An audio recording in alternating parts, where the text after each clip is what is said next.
Yeah. What's up? This Ain't That Podcast, episode number 3. Hey, little clap. Yay. Yes, I'm so excited to be here. How are you doing? How we doing? We doing good. How you doing? I'm doing great. That's good. God is good. I know all that's the right. time. I'm excited to hear that. Yes, for real. Ma'am. He is great all the time. Yes, ma'am. So, hey y'all, as some of y'all might not know, we're on live today, Facebook and Instagram, and got some comments from our supporters that, of that, what we should talk about. Right. So, it was a good live too. We went live today, and I think we're gonna continue to do that. Yes. Because it was great feedback from our subscribers, our listeners. Like, damn, we want to know what y'all want us to talk about. Exactly. So that was a good thing that everybody tuned in, tapped in, and dropped some topics for us.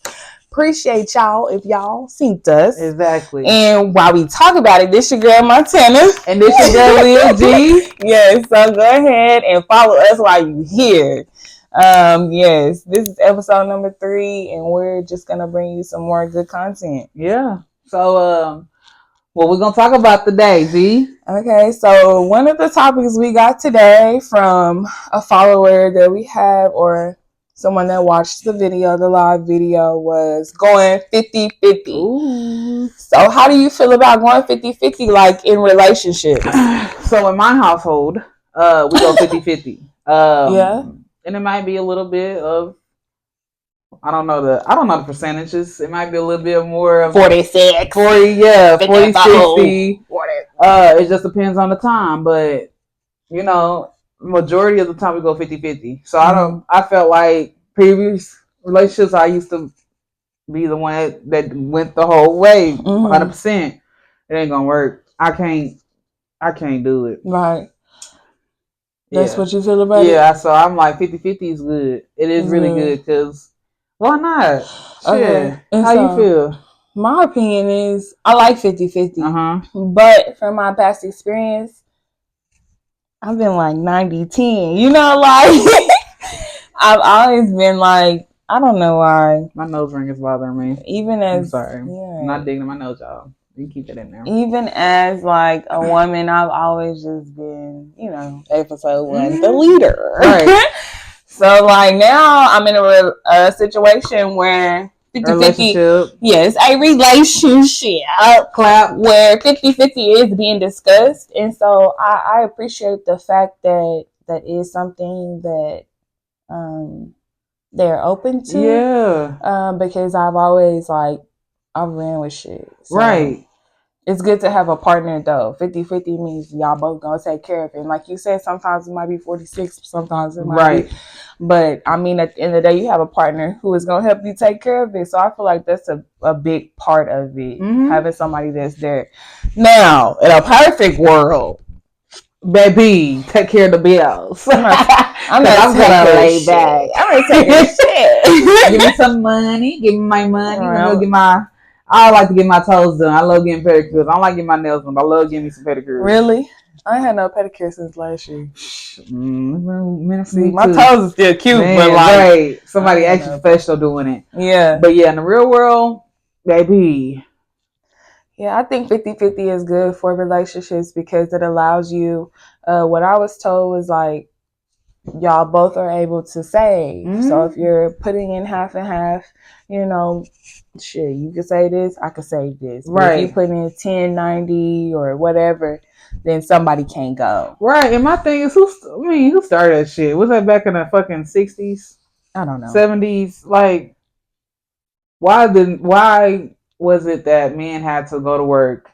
And so, I mean, I understand it at that time, but like, who started that whole? Yeah, I think it was just the time, like how people was raised up. Like, you the man of the house, you gonna take care of all the bills, and that woman gonna cook, clean, wash your drawers, right, and clean. And shut up and shut up. Don't argue with me. See, you don't pay shit in here. And shut up, literally.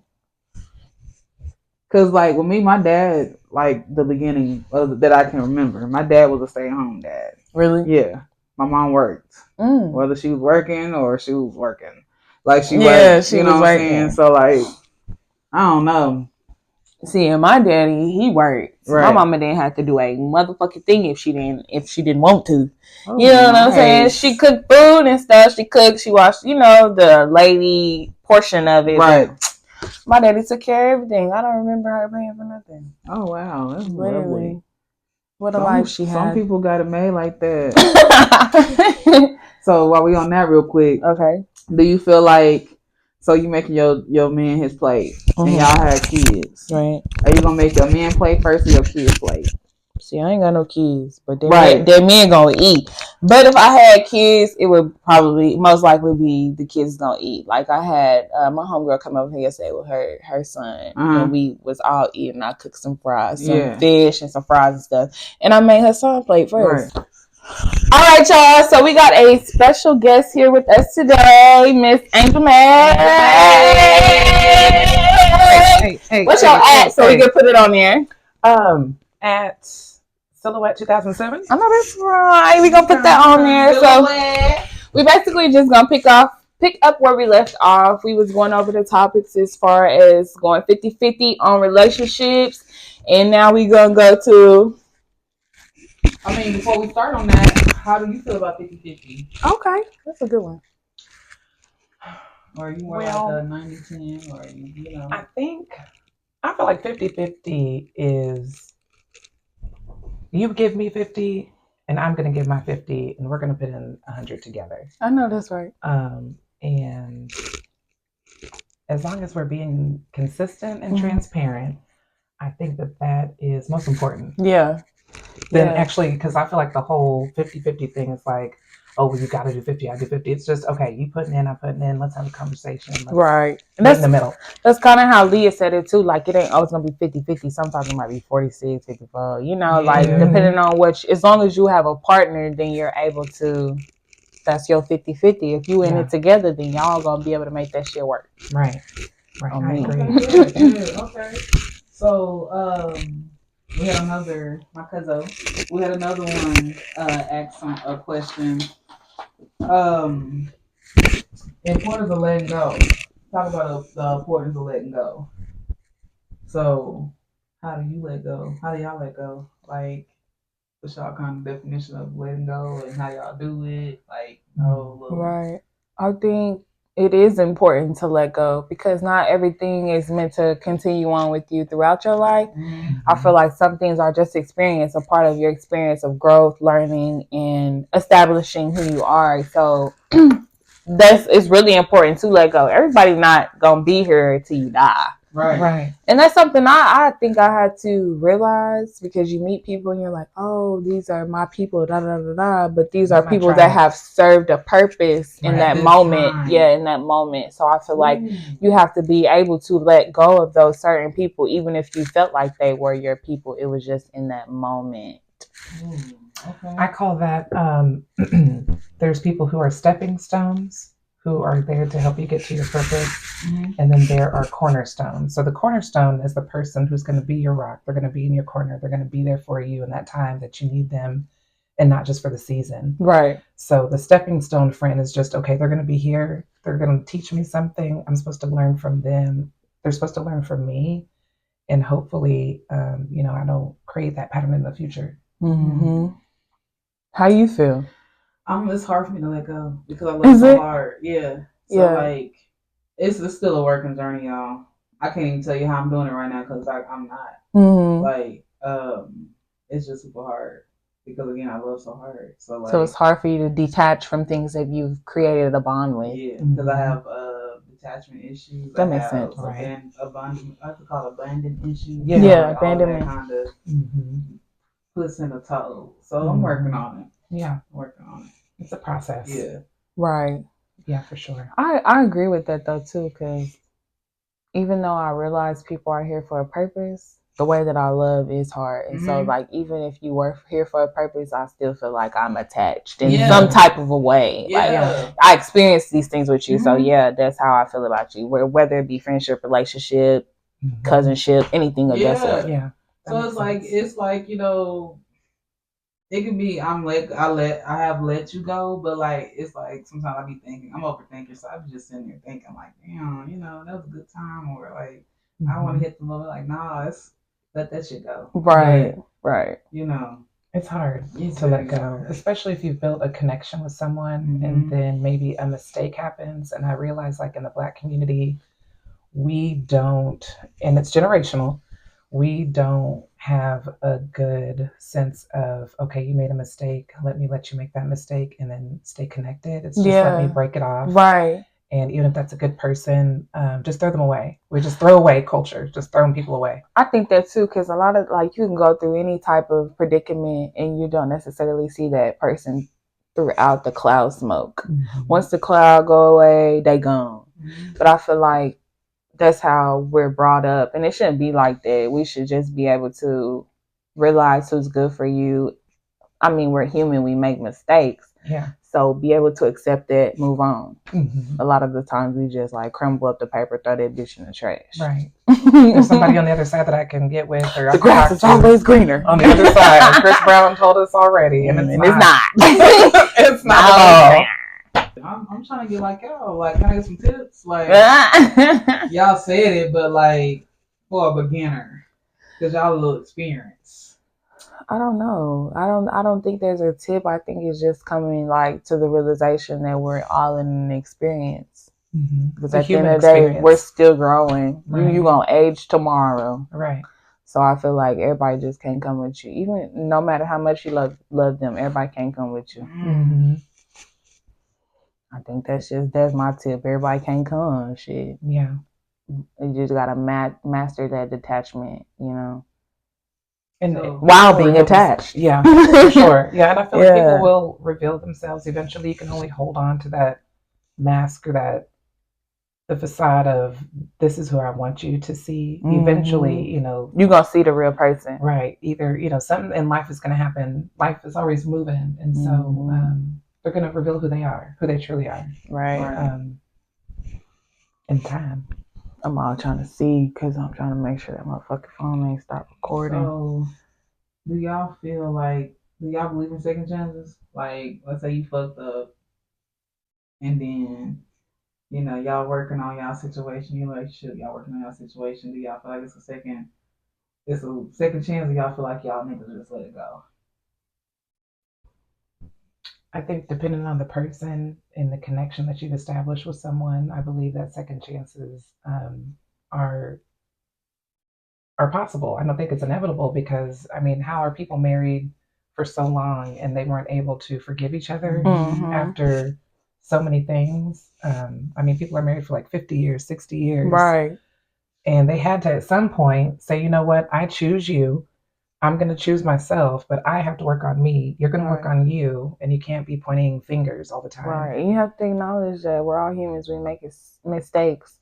I feel like second chances are definitely valuable. They aren't always needed, though. It's kind of like when you play Uno, sometimes you got to draw two. Like, you know, you get a person a second chance and you realize from that experience, either they've grown, they've moved on, they've changed, or they're working on themselves, or you don't, you know, you give them that second chance and you see like, oh, this motherfucker really who they is. This is who they are. But you still allowed yourself the time and space to be able to analyze that person. Agreed. You believe in second chances? Yeah, I do. You do? Because I'm human. Oh, God. I'm human, but people don't think like how I think. You know what I'm saying? And yeah, from experience, you know, working through some shit. And yeah, I don't know. Yeah. I don't know. But yeah, I definitely believe in it. That's I haven't been to that part. I haven't been to that point yet in my life where I gave somebody a second chance. Right. You know what I'm saying? So I can't really say too much on it. Okay, I understand that. Yeah. I understand I think it's necessary. If you really fuck with that person like you say you do. Right. A second chance is sometimes necessary, because everybody fuck up. Yeah, 3 and 4 times. Yeah, you knew what the fuck you was doing. Right. Hold on now. Wait a second. You knew what was going on. Shit happens, man. It's just a part of letting go. I feel like that's the problem. If you don't give me a second chance, you gotta at least let go. Right. Or why the fuck you give me a second chance? Yeah, for sure. It's recording. We had talked about, or one of the viewers, because we went live today. We went live, and everybody was like giving us topics and stuff for the topics. Nice. And one of the topics we had was from it was the new love, basically, and like it being transactional. Like, basically, what can you do for me? What can I do for you? Right. How do you feel about the new love in today's age? Do you feel like it's transactional? I think that with certain people, it can be transactional because some folks are like, they want to either trick off and give you money or trick off and just have sex, or there's the friends with benefits culture, or love can be transactional. But I feel like if you have those conversations with people and you set boundaries, which I'm still trying to learn how to set boundaries, right, and talk about your triggers with people and talk about your traumas, then it doesn't have to be transactional. It can be mutual. I feel like it is so transactional nowadays because it's like basically like what can you do for me? Oh, I need a meal for the night. I'm gonna put on you. You know, that type of shit. Yeah. Like, it's weird. Like, everything is like, what are we doing? Or, it's so transactional. And everything is based on sex. Like, a quick fuck. I take you out to eat. Yeah. We getting it. You dragging down wagon back there. What's that body do? Oh my God. The same thing that other body did. Like, what about what your, like, let's vibrate high and let's talk about what book did you read last? What are your finances like? Real. Like, what's your relationship with your mom and dad like? Right. Do you go to therapy? Do you have your own house? You got an apartment? Your own car? Like, that's what I say. Do you have your own car? Right. Right.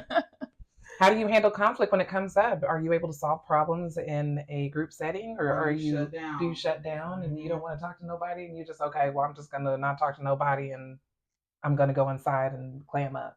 Do you feel like it's transactional? Hell yeah. Shit, you ain't gotta. I told you that on the last podcast. Like, you ain't gotta work for shit no more. And like I said, if you ain't gonna give it up, that nigga be like, I got some money for it, something. Let's do this. You don't want to do it? He gonna go downstream and get it. Right. From Lucy and Sue.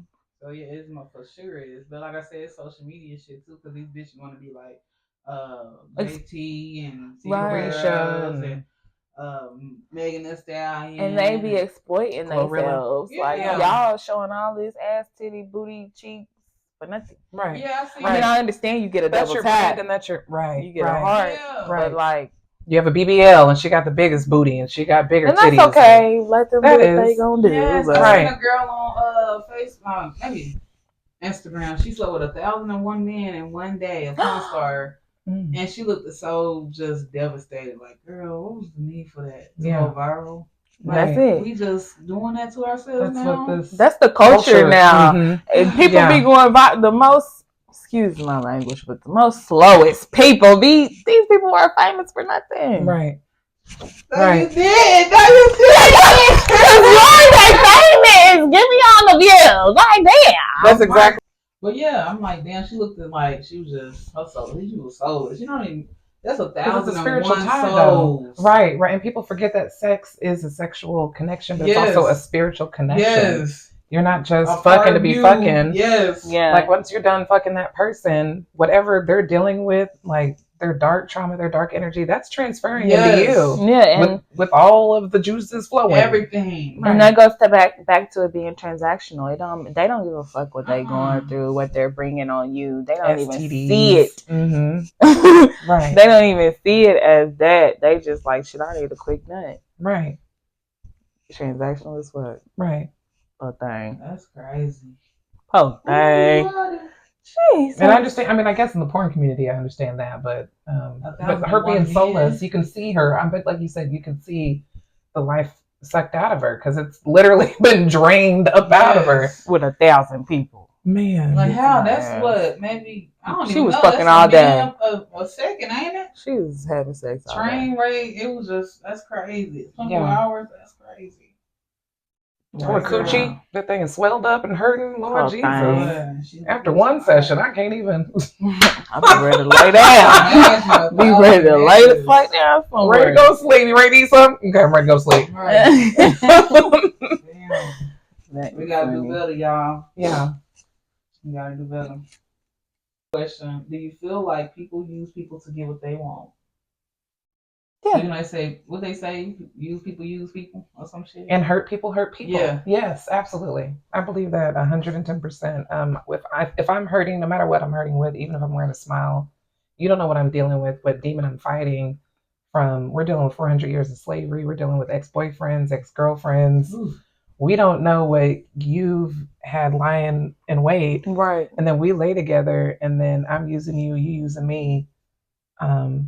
But there's like that friends with benefits situation going on too. And who said that? I'm lying to him and he lying to me. We both ain't shit. We both ain't shit. Who is saying that? Is that Megan? Who said that? Somebody said it. But they're not telling no. Right. And we both know we ain't shit. And that's the sad part. You ain't shit, I ain't shit. So let's get together and let's hook it up.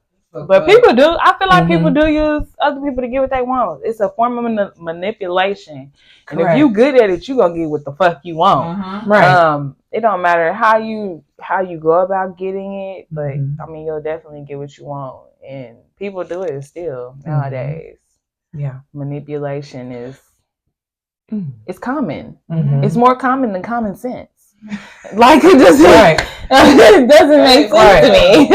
I'm gonna use you. I'm gonna get the good dick. I know he got it. He gonna give me some food and give me some money, and then that's it. I don't want nothing else. Yeah, it's a form of manipulation. Like I said, bitch, you better shut up. Don't say shit. I don't want to argue with you. Right. That's funny.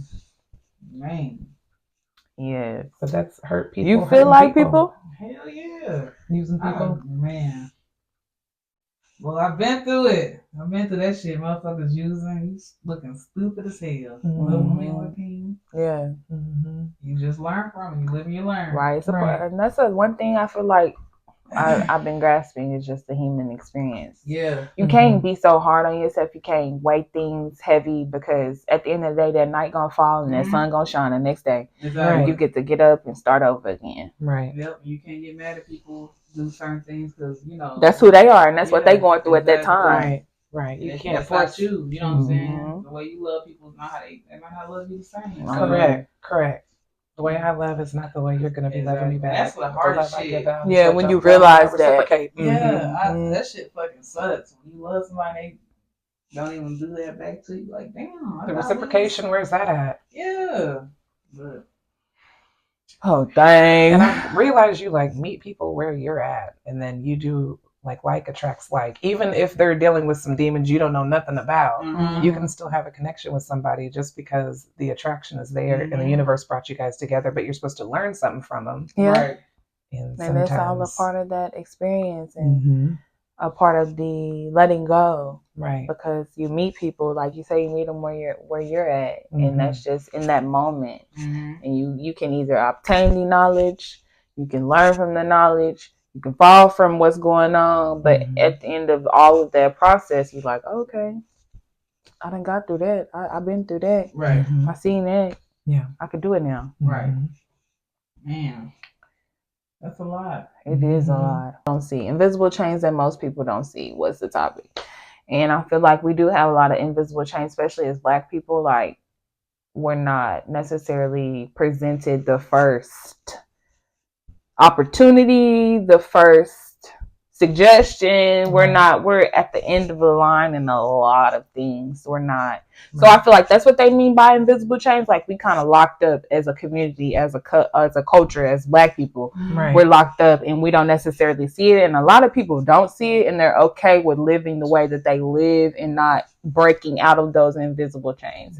But if you see, like, oh, okay, these motherfuckers ain't giving a fuck about a nigga. Right. You're able to create a space to where you can break out of those chains if you really, tapped in with what's going on. How you feel? That makes sense. And then I feel like that ties into spiritually breaking chains, like breaking generational curses, breaking things that we saw our parents do, and just changing the way we have relationships with people and the way that we love people and the way that we approach people and things, even if it's work or, it makes a lot of sense. Yeah. Because we are, as a culture, we as a society, we haven't learned anything about Black people. Right. And so it's almost second nature for us to even treat each other as secondhand slaves or secondhand people or redheaded stepchild, like I heard some folks say before. But it's just breaking those chains, I feel like, within yourself to be able to continue with life. Yeah. Definitely breaking generation curses. I feel like, man, it's so hard for us to do that. I mean, it's really not, but it is. Yeah. It is. It's so deep. It is. Like, because all we know is all that we've ever known, which is our mom being a certain way to us, or our dad, or our brother, or at jobs being treated a certain way. And so that leads us to going inside and being hard up. Yep. And just not being able to have a connection. Right. You trying to do what? You say you was trying to. Oh, I'm just saying like, that's what I'm trying to do right now, break generation curses. Yeah. And create generational wealth. Yeah. Right. And I feel like that's something we can talk about too, generational wealth. Like some people are set up for success through our family, but a lot of people aren't. Right. So like in my family, my dad is the only person I know who owns a house. Right. I don't know nobody who owns no house. Right. And I feel like you go to Lucy and Leslie and Emily house, they got the house, the car, the dog, the pond. Right. You know, like they set up for that. And I feel like as Black people, we're not set up for that. Right. And we should be able to build that generational wealth for our upcoming. Yeah. How y'all feel about open relationships? I've been in one. Have you? Did you like it? It was long distance. You remember, old dude. Okay. And he helped me with some things, but poly open relationships, that's something that the Black community, I think, is new to, but I don't think it's old to us, because the whole like monogamy and cheating situation, I feel like if people were more open about like, hey, I'm dating you and I'm also dating this person, I feel like it's possible to love more than one person at one time. I do believe that. But I also do believe in monogamy at the same time. But I feel like we're in such an open community where, like, I grew up with a mom who was same-sex love, and so I feel like it's a possibility. Like, it's a real thing. Like, if you're just open about your feelings and you tell, like, I don't know about 4, 5, 7, 8, 9 people, but if you have like, you know, one man, just 2 women, 3 women, or 3 men, whatever the case may be, and you're in the same city, it's possible. You just have to be transparent. You have to have some therapy. You got no insecurities. People got to be able to communicate. But I think it could happen. Okay. Would you like, so I don't know if you said it, but did you like it? Since it was long distance, and I was like girlfriend number 3, I mean, we had like minimal contact with other ladies, should I say, and it was just long distance, so it wasn't like in my own city, so I could be like, okay, so I know this where girl, you had or I know some this type man. of real emotional tie. That makes sense. And it was just all like online, and so it wasn't like physical, and it wasn't like personable. It was just like, okay, I'm dating you, and I'm also dating 2 other women. I just want to let you know that. And I'm like, okay. So you okay with sharing? I mean, that's kind of what based off what you just said, but honestly, do you really want to share? I don't want to share, but I feel like at the same time, whenever you stop and you think about in this culture and society, like if you have a mom and a dad, they have to share their 3 children. They have to share their 4 kids. The love doesn't stop just because we have these multiple children. So why would it stop if you are being open and honest about who you're laying with? But you just have to have that transparency and been through therapy, and you know how to handle conflict. You're able to communicate. We're not hiding things from anybody. Everybody is open. It's not something I want to do, but it's something I would be open to doing. Okay. But long term, I want to marry somebody who is monogamous. Yeah, that's some G shit. Hey. But if you could tell me about like what you're doing with yourself, you ain't out here just sneaky linking. Like, I feel like we're in the sneaky link culture, and it's okay to still be cheating or you creeping. Or let's stop with the creeping and the sneaky linking. Let's just be honest. Okay, I'm dating this girl. I'm also dating you. Keep it P. Yeah. Okay. What do you think about it? It could be mean because honestly, if you want, if it's to that point, then just go ahead and be with them. You know, so I don't like sharing. You know what I'm saying? Right. So if I gotta share you, then obviously, I mean, you don't want me. You're not that fulfilling. Much. You're not being fulfilled. You know what I'm saying? I can't do it. Right. I ain't never been in, and I hope. Yeah. It's just not needed or necessary in my opinion. Right. Especially as you get older, like when you're trying to travel to see somebody, or if you're trying to, it doesn't really make a lot of sense. But if you're in the same city, and we can, even in the same city, I don't see. So my opinion is that I couldn't do it. I couldn't do it only because the way that I love is just so intense. Like it's like. Right. I just can see it like a whole bunch of, everybody. Right. When it's love. You know what I'm saying? When you're spreading yourself thin at that point. Right. And my energy, if I've realized if you put it into one person, it's, that's enough. Mm-hmm. And I feel like true real love, it is between a man and a woman, or a woman and a woman, or a man and a man. Whatever two human beings are able to exist together and love one another, I'm not here to judge. You're like, what the fuck I'm not doing that the other person is. And if I'm not doing that, then tell me what the fuck I'm not doing so that way I can work with that and try to make it, better for the both of us. You ain't gotta go to this person just because maybe we can't communicate well or the sex ain't good and take your ass on somewhere else. Right. Like, you know what I'm saying? Right. Like, yeah.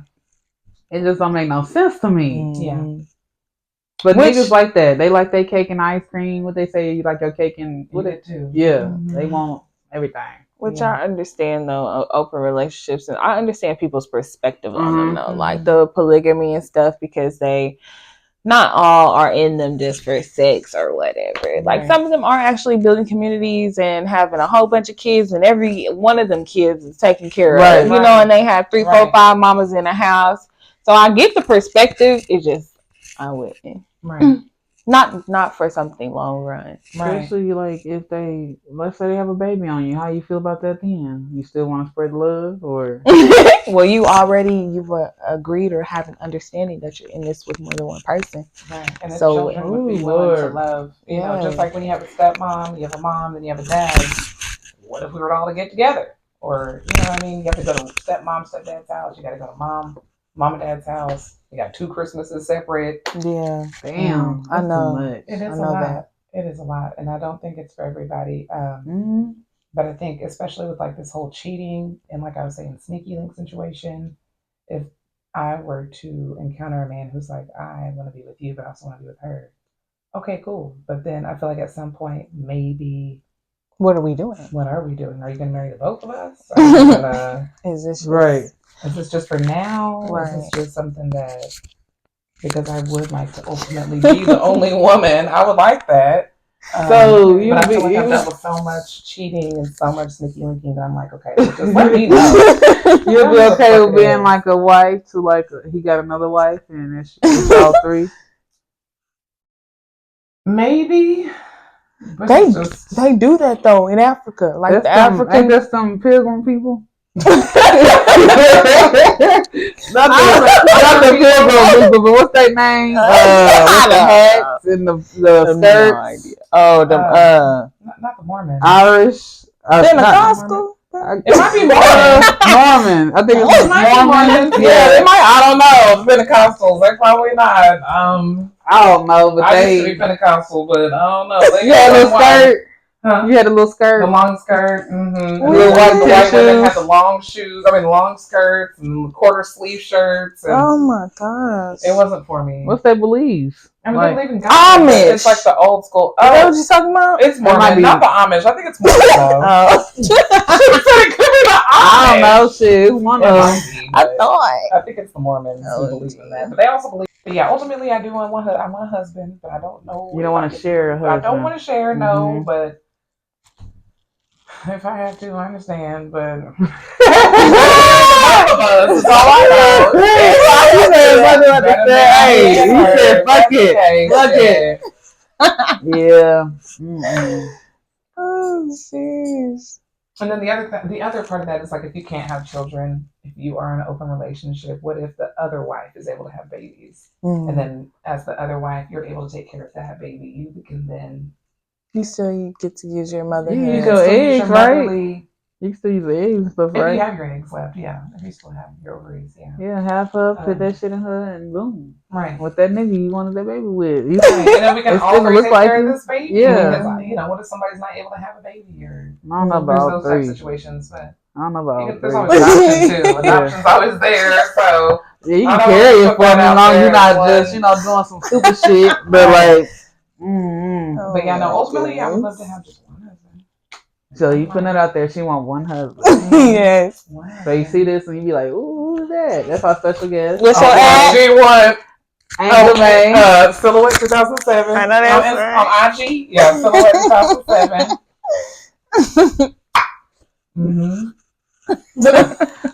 Hey!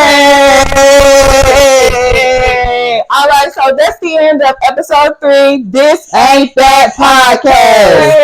Hey! We appreciate y'all so much for staying here. And if you still here, go ahead, comment your favorite part of the video. Let us know you watched it. While you here, follow our TikTok, Facebook, Instagram, YouTube. What else? all of them. Instagram, yeah. All of them. Everything. It's under This Ain't That Podcast. Yes, and we appreciate y'all so much for being here. Just go ahead, like, subscribe, share. And we want to thank Angel May. Thank you, Angel May, for coming. Yes. Yes, so, yeah, what you got? Any final thoughts, Leah? No, just keep doing you, baby. You got any final thoughts? Every day is another day to be better than the day before. I know that's right. And my final thought is go ahead and like that video. Hey! All right, that's it. Hey, catch us next time. Hey! All right.